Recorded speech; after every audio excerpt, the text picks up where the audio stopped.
2 weeks ago, we reported that construction had been halted at the Renault Construction Group's project site in Woodford St, pending the completion of an environmental impact assessment. Renault Gajada, Chief Executive Officer of RG Group of Companies, explained then that construction at the intended asphalt plant, block plant and quarry had been halted. However, excavation work was being done to provide a topographic survey of the area to the Planning and Development Authority, or the PDA. Fast forward to 2 weeks later, and residents have submitted reports accompanied with footage of excavators on the site clearing debris from the area.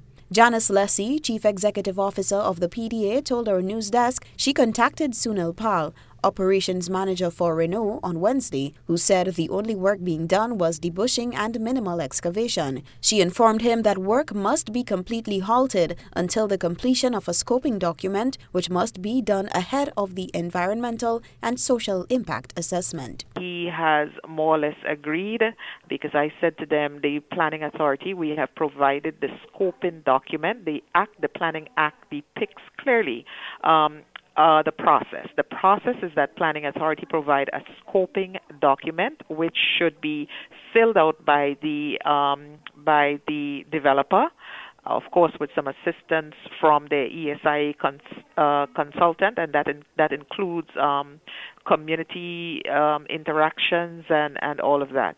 So we are awaiting that scoping document back from the developer, that is Renault, and once we receive that scoping document, we will provide the terms of reference for them to conduct the ESIA.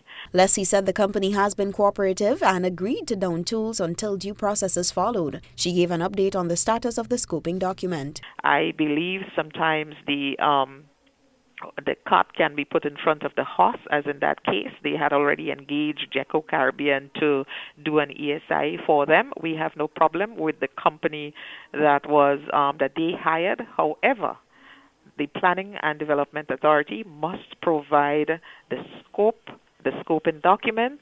Once we receive that, we provide the terms of reference for the ESI, and that's how it has to be done, and that is what we are insisting and recommending at this time. The CEO expressed hope that the situation does not escalate. They seem to be, from my conversation with Mr. Pal, he seems to be very cooperative and willing to work with the Planning Authority. We hope that this doesn't go out of hand and end up in a court of law. I know the eyes of the Grenada land actors and other players or the stakeholders, the community, are on that project. We're not condemning this project. It's a great project. The country needs it, but we want to make sure that it happens in an orderly fashion, and that we provide, as a Planning Authority, provide the necessary guidance so that at the end everyone benefits and people are not disadvantaged in any way, shape or form. Construction on the asphalt plant began in mid-2024 without prior consultation with or informing members of the local community. It has raised concerns among residents about potential environmental harm, health risks, and disruptions to their livelihoods. Reporting for GBN News, Beverly Telesford.